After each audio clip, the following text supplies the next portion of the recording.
बारे में बहुत सारे सवाल उठे हैं। हम नमस्ते डॉक्टर, यहाँ सालों में छोटे बच्चों के बारे में बहुत सारे सवाल उठे हैं। हम उन्हें उत्पाद कब से देना शुरू कर सकते हैं और उन्हें कैसे खिलाना है? बुनियादी रूप से पहले दिन से ही हम बच्चे को खिला सकते हैं। सामान्य प्रथा यह है कि उत्पादों को दूध के साथ मिलाकर बच्चे को दिया जाता है। उन माताओं के लिए जो माताएं स्तनपान कराती हैं, वे बच्चे की जीभ के नीचे कुछ उत्पाद रख सकती हैं। स्तनपान कराने से पहले सामान्यतः प्रत्येक भोजन के लिए आधा कैप्सूल या 200 मिलीग्राम उत्पाद पर्याप्त होते हैं।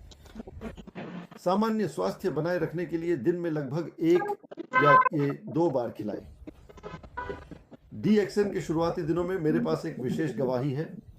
इंडोनेशिया के सुलावेसी मुंह से एक DXN डायमंड था, जिसे एक पोता हुआ और सभी परिवार के सदस्य परिवार में तीसरी पीढ़ी के आने से बहुत उत्साहित थे। लेकिन खुशी ज्यादा देर तक नहीं टिकती। जल्द ही उन्होंने पाया कि बच्चा पेशाब नहीं कर पा रहा था। लगभग 3 दिनों के बाद पेट पत्थर की तरह कठोर हो गया। बच्चा बेचैन हो गया और रोता रहा। डॉक्टर ने यह पता लगाने के लिए एक्सरे कराने की सलाह दी।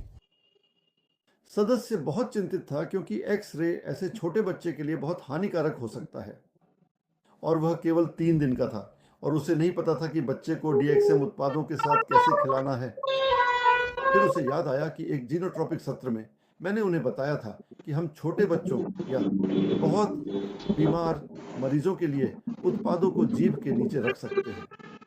कुछ कारणों से वे उत्पादों को मौखिक रूप से नहीं ले सकते। उसने एक एलर्जी से कैप्सूल निकाला और बच्चे की जीभ के नीचे पाउडर रख दिया। 20 मिनट से भी कम समय में बच्चे से पेशाब एक फव्वारे की तरह निकलने लगा, जिसमें बहुत सारे फोम थे और यह साबुन के पानी की तरह लग रहा था। बच्चे का पेट नरम हो गया और उसने रोना बंद कर दिया। इसके बाद उसने सामान्य रूप से पेशाब किया और समस्या हल हो गई। छोटे बच्चों के लिए उन्हें देने के लिए सबसे सामान्य उत्पाद GLN स्पिरुलिना है, जिसे दूध या किसी भी भोजन के साथ अच्छी तरह मिलाया जा सकता है और उन्हें खिलाया जा सकता है।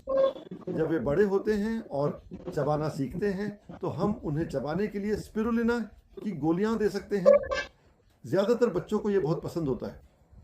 सामान्यतः 6 महीने के बाद अधिकांश बच्चे सेमी सॉलिड भोजन लेना शुरू कर देते हैं। उस समय उत्पादों को किसी भी भोजन के साथ आसानी से मिलाया जा सकता है और उन्हें खिलाया जा सकता है। जो बच्चे नियमित रूप से उत्पाद लेते हैं, उनमें पीलियां, बुखार और पेट के विकार विकसित होने की संभावना कम होती है।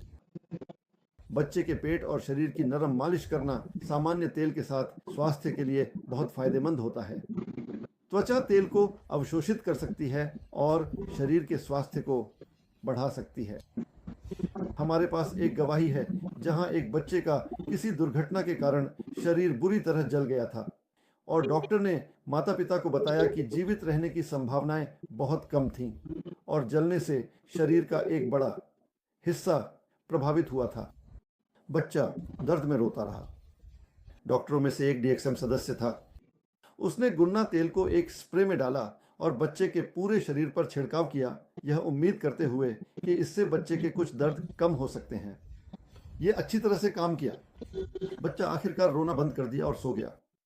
बाद में चमत्कारिक रूप से बच्चा ठीक हो गया। नई कौशल विकसित हुआ और वह पूरी तरह से ठीक हो गया। बहुत सारे मामले थे जहां बच्चे की त्वचा संवेदनशील हो जाती है और त्वचा पर जलन के कारण बेचैन हो जाता है। हमारे कई सदस्य बच्चे को गैनोसप से नहलाते हैं, जो बहुत हल्का होता है और बच्चे को नहलाने के लिए ठीक है। कुछ लोग त्वचा पर खट्टा शैम्पू भी लगाते हैं या कभी कभी फिर बच्चे को नहलाते हैं। हमारा सुपर शैम्पू बच्चों के उपयोग के लिए उपयुक्त है। कुछ मामलों में बच्चे मानसिक रूप से पिछड़े थे, लेकिन उत्पादों की मदद से वे अपनी देखभाल करना सीख सके और कुछ सामान्य रूप से पढ़ाई कर सके। बिल्कुल, वहां बहुत सारी गवाहियां थी।